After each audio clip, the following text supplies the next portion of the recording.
मैथिली आ भोजपुरी के सबसे नीक चैनल एपी प्रोडक्शन दरभंगा के एखनई लाल बटन दबाकर सब्सक्राइब करू और घंटी के निशान बटन के जरूर दबाओ ताकि नव नव ऑडियो आ वीडियो अहाँ सब लग तुरंत पहुँच सके।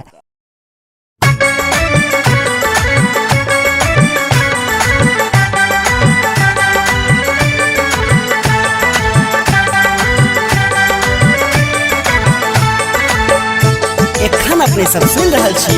एपी प्रोडक्शन के प्रस्तुति। नैना समारै छै बान गे,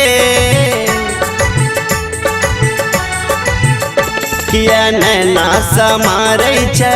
बान गे, हाँ बान गे तोहर मुश्किल लिया हमर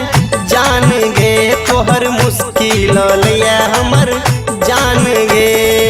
देखी का तोरा भेलै दिल बेकाबू लागैया एना चला देला जादू चल चलै न एना उतान गे,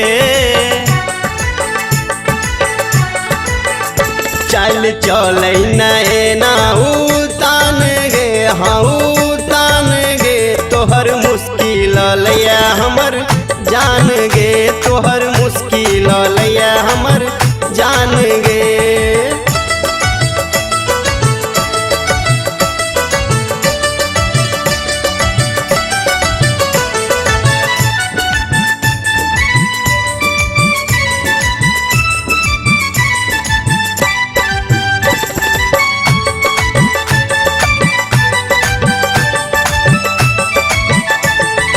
गाल पर लाली लगा क फैशन करै छै जमा क, गे गाल पर लाली लगा क फैशन करै छै जमा क, सबके दीवाना बना क हमर दिल धड़का क, गे करबे तू दुनिया में नाम गे, गे करबे तू दुनिया में नाम गे, हाँ नाम गे तोहर मुश्किल लिया हमर जान गे, तोहर मुश्किल लिया हमर जान गे।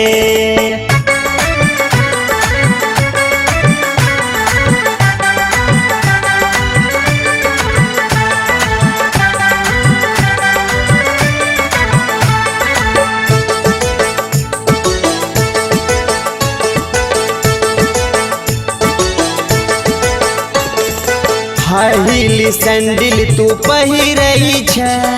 छम छम करत बाट चलै छै,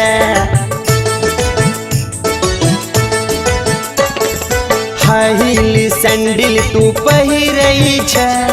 छम छम करत बाट चलै छै, एतेक गुमान किया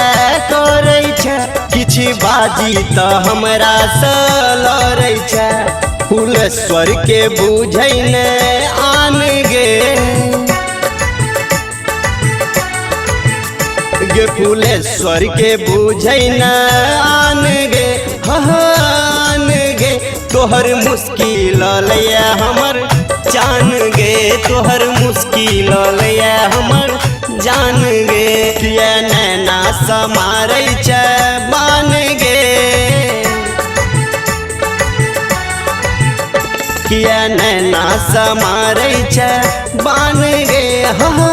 बान गे तोहर मुश्किल लिया हमर जान गे, तोहर मुश्किल लिया हमर जान गे।